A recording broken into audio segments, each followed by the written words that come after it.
Hello, Brian and Town of Gilbert. This is Christoph with Kaiserworks presenting the Murphy. This is a quick video, and thank you for taking the time to do this.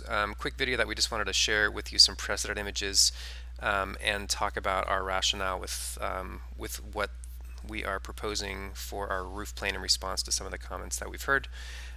First, I want to talk about just the general precedents and the starting point for the project being directly on the train tracks from the start. We've wanted to play up this romantic notion of train depot buildings and other sort of civic or landmark buildings in small towns historically have had these large continuous roof forms that stand out. It's a little bit of it's diverse and it stands out from other types of architecture in the historic context that we did our research in.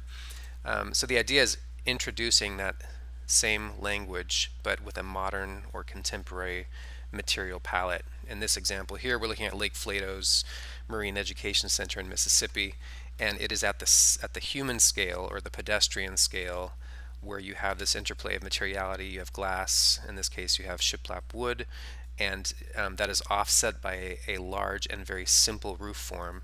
And just looking at this image here, if this roof form was articulated with windows or skylights marching across it, to our eye, it very much is a different kind of project, and it muddies. I think the simplicity here is needed to offset the visual complexity that's occurring on the first floor. This next image here is the Parish Art Museum, Herzog and de Meuron, sort of a world-class, really beautiful building, and the beauty has to do, I think, a lot with the simplicity of this large roof structure. Let me just zoom out of this image here. This is the Barron House, David Chipperfield. Another view of that same building, and again using a humble material palette or sort of a standard material palette, but elevating it architecturally in the detailing and the juxtaposition again of a simple plane offset with something that's a little bit more articulate on the ground floor. And this last example here is the Boathouse Museum. This is a Chipperfield project. Another example of a large continuous roof plane that is at the ground floor articulated with the various materials. And I'm going to take us now. This is our updated elevation plan. So between perhaps what you've seen last and where we are currently, there was a myriad of other options that we changed, some of which we exchanged and had rounds with the town of Gilbert. And this is where we've landed. In the meantime, we have done a play of materiality for the roof. We've done three-dimensional light monitors that actually are three-dimensional forms rising up out of the roof. We've tried a mechanical screen that pops up and runs across the entire roof, somewhat similar to the Chipperfield's Boathouse Museum. We also tried dormers. There's a lot of language that we've tested with this roof plane, and it really takes the project in a direction we don't want to go. And we feel we've landed in a very good spot, and it is one in which we have these interior moments where you have a window at the ground plane, and then directly above that, registering with that window, we have a somewhat oversized skylight.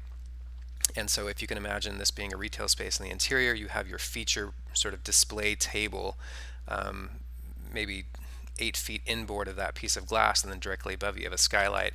That right there, what every retailer is looking for, and also people that are trying to find tenants, they're looking for these Instagrammable sort of punchy moments, and we feel that we're letting each suite have one of those with this sort of movement, which also we are hoping meets the need of the town of Gilbert's desire to break up the otherwise homogeneous materiality of that roof plane.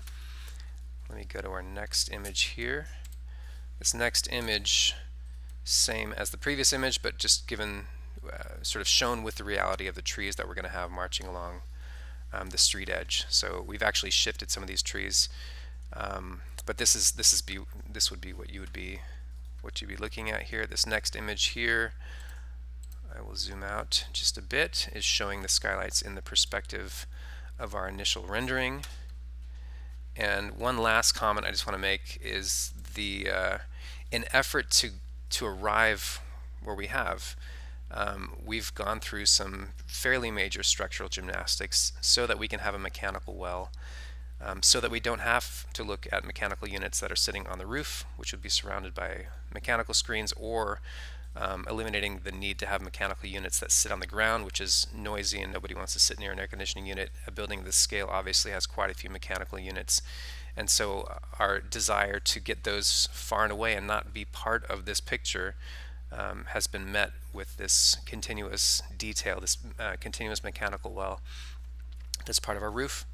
And I just wanted to say that if we didn't go this direction, if we weren't spending that money here, we would have mechanical units on the roof. We would have mechanical screens around those mechanical units. And I don't believe we'd be having this conversation because we would have something that articulates the roof form. In my view, and I think in our collective view, we feel that where we have landed is a better architectural product by not letting these mechanical units articulate our roof. And we do hope that the skylights meet the need. However, as a last-ditch effort, if you can, I guess, see the aesthetic that we're trying to achieve and see the beauty in the simplicity of this, our preference still very much is to let this roof be a quiet plane of material that is something that light and shadow play off of, but is not articulated like the ground floor is. But barring that, I think this is a good concession, and we hope that you agree with that. And we're open to a quick phone call or a Zoom meeting to discuss this further. We're looking forward to your thoughts on this. Thank you.